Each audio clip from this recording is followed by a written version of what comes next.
Hello, I'm Dr. Mark Andrew Hollichat, Thomas Jefferson scholar and author of 20 books on Thomas Jefferson. And today I'd like to talk to you about Thomas Jefferson's views on religious freedom. I'd like to answer the question, was Thomas Jefferson an advocate of religious freedom or religious toleration? One of the largest accomplishments in Jefferson's life, and the philosopher was no stranger to large accomplishments, was his bill for establishing religious freedom. Crafted in 1777 as Bill 82 of 126 bills to reform the laws of Virginia, introduced in 1779 and signed into law on January 19, 1786, while Jefferson was in France. The bill was a succinct and eloquent expression of the need of freedom of religion in Republican government, and it earned Jefferson, who was already a personage of enormous celebrity in France, even larger celebrity. Dumas Malone states in Jefferson and the Rights of Man, belief in the freedom of religion, which to him meant freedom of the mind, lay at the heart of his philosophy and is always proud to be identified with it. Mel Peterson adds in Thomas Jefferson's New Nation, more than a statute, it was an eloquent manifesto of the sanctity of the human mind and spirit. It gave mature expression to convictions that, though they may have been reached wholly along the untroubled path of reason, were in fact tempered and formed in the crucible of religious controversy in Virginia. In denouncing the establishment and in advocating the fullest freedom in religious concerns, Jefferson drew on his experience as well as his philosophy. Now, sentiments like those of Malone and Peterson, and there are numerous more from which I can draw, have given rise to the view championed by Jefferson scholars that Jefferson was a foursquare advocate of religious freedom, and that seems to be sensible. Yet I add there's reason to question that view. Why? Let me draw a distinction between religious freedom and advocacy of religious tolerance. Advocacy of religious freedom is a commitment both to sectarian religiosity being a good thing and to the freedom to choose one's own religion being a decided social gain. In contrast, advocacy of religious tolerance is a commitment both to sectarian religiosity not being a good thing, being something ill or something adiaphorous, and to toleration of discordant religious beliefs being necessary in a liberal society because of prevalence of sectarian religions. Now, let me begin by noting that nothing material rides on a commitment by Jefferson to religious freedom or religious tolerance, but it's sufficient to illustrate an ambiguity in Jefferson's writings on religious freedom, or at least a certain willingness. And if we settle the issue, it tells us much about the mind of Thomas Jefferson. An advocate of religious freedom focuses on the pluses of religious freedom. An advocate of religious toleration focuses on the social ills of not having religious freedom. There's a difference, profound difference. Let's turn to query 17 of Jefferson's Notes on Virginia. He writes succinctly, but unfavorably, of metaphysical religious squabbling. Says he, the way to silence religious disputes is to take no notice of them. Now, if all religions, I add, are allowed expression and none is given political succor, their disputes will produce at best parochial turbulence that will be swamped out Catholically. Religion, Jefferson was always fond of saying, was a personal matter. While established sectarian religions are politicized, the rituals attending on politicized religions are put into place for the sake of political and moral oppression. Want of religious freedom and religious taint of politics are responsible, thinks Jefferson, for ignorance, superstition, poverty, and oppression. Republicanism of the Jeffersonian sort, of course, then demands religious freedom. For Jefferson, religion correctly apprehended is equivalent to morality. Religion is only legitimate when it acts in the service of morality and in the service of justice. That is to say, when it acts subtly, when it acts quietly. However, formal religious systems, political in nature, and inveigling people through mysteries of miracles, such as a dead man coming back to life and water somehow mysteriously and immediately being converted to wine, and other matters at odds with common sense, such as one God being three, are anything but quiet, and thus for Jefferson are mostly metaphysical twaddle for the sake of establishing maniacal priestly intermediaries between humans and gods. Empleomania is the political ambition. People, essentially social beings for Jefferson, are adequately equipped with a moral sense to guide them in social situations, as a benevolent deity would not make humans social beings and also create them to be morally deficient. In understanding, in short, I would say, humans have an innate and natural central understanding of their moral duties, which are, thinks Jefferson, both other-directed and God-directed. The duties the man humans fulfill through recognizing correct moral action in circumstances in their daily interactions with others. There's no need, he thinks of moral instruction, as a sense of morally correct action is innate. Hence Jefferson's disadvisal of studying morality in a letter to Peter Carr in 1787. He tells him not to attend lectures on morality, as our moral conduct is not, says he, a matter of science. But there is need of goading and honing morality to incite persons to act when circumstances call for action, and to act rightly. Duties to God humans fulfill through study and care of the cosmos in which they were placed. That largely explains Jefferson's appreciation for and love of science. Truth disclosed by science allow humans to get a glimpse of the mind of God. That is why Jefferson, in his tour of French villages while in France, speaks disparagingly of the mass of French peasants who, having no farmhouses, huddle in village and, I quote, keep the Creator in good humor with his own works by mumbling a mass every day. Consider also what Jefferson writes about to Maria Cosway. She's living in a convent at a time. He writes to Angela Church about Maria Cosway in 1793. I knew that to much goodness of heart she, he's talking about Maria Cosway, joined enthusiasm in religion, but I thought that very enthusiasm would have prevented her from shutting up her adoration of the God of the universe within the walls of a cloister. The suggestion here, as I have intimated above, that the way to praise God and celebrate God is not to wall yourself up in a convent, but to be out studying God's universe.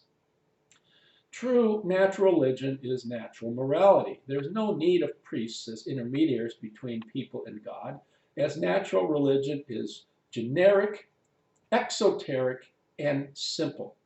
Jefferson writes to James Fishback in 1809 of sectarian religions. Every religion consists of moral precepts and of dogmas. In the first, they all agree. All forbid us to murder, steal, plunder, bear false witness, etc.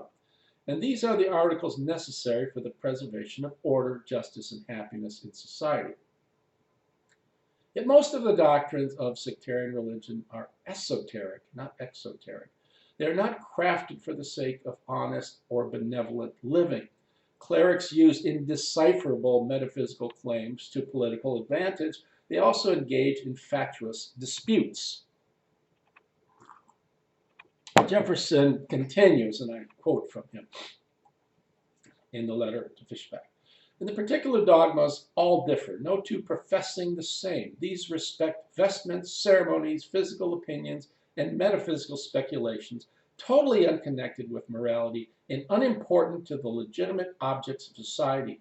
Yet these are the questions on which have hung the bitter schisms of Nazarenes, Socinians, Arians, Athanasians in former times, and now of Trinitarians, Unitarians, Catholics, Lutherans, Calvinists, Methodists, Baptists, Quakers, etc. Among the Mohammedans, we are told that thousands fell victims to the dispute whether the first or second toe of Muhammad was longest, and what blood, how many human lives would have these words, "This do I remembrance of thee cost the Christian world."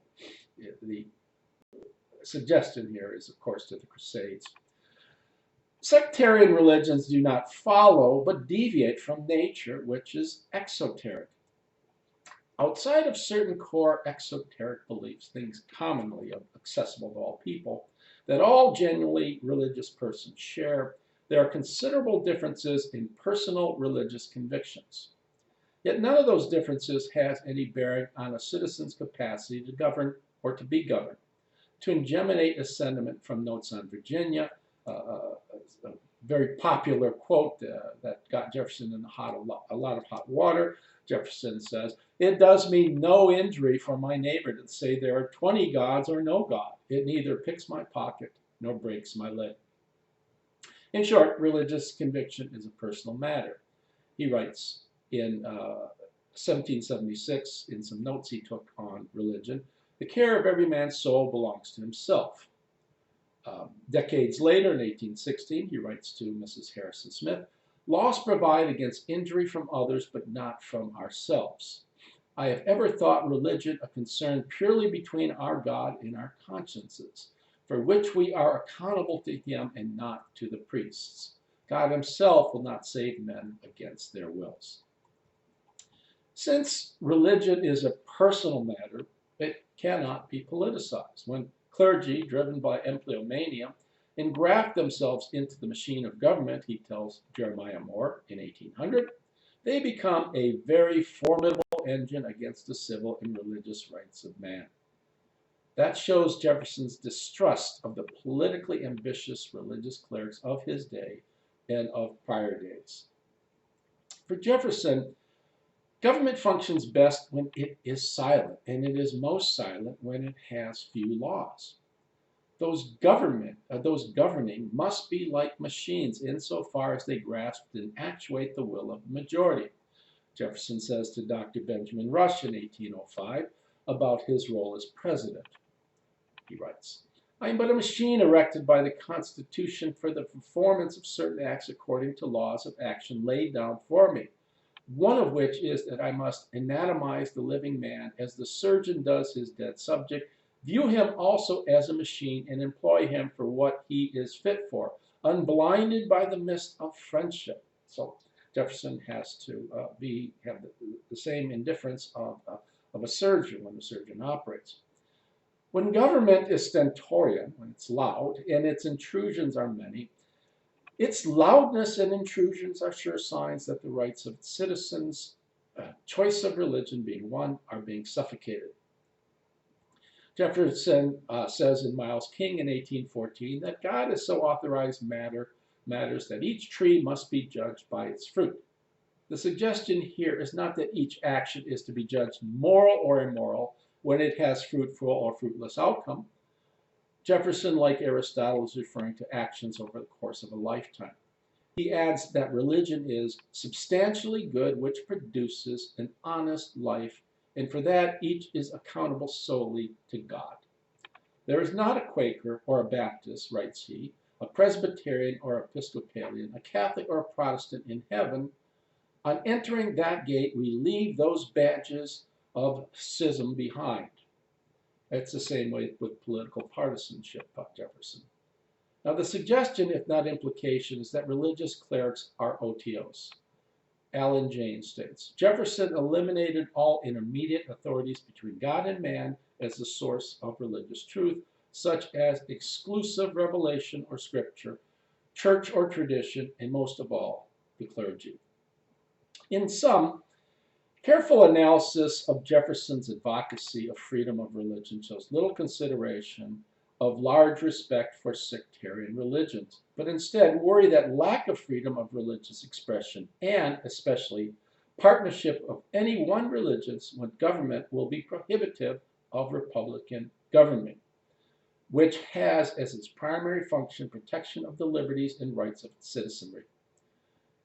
A Republican government for Jefferson demands freedom of religion, and for Jefferson, whose views on sectarian religions are far from reverential, that amounts to advocacy of religious toleration, not religious freedom.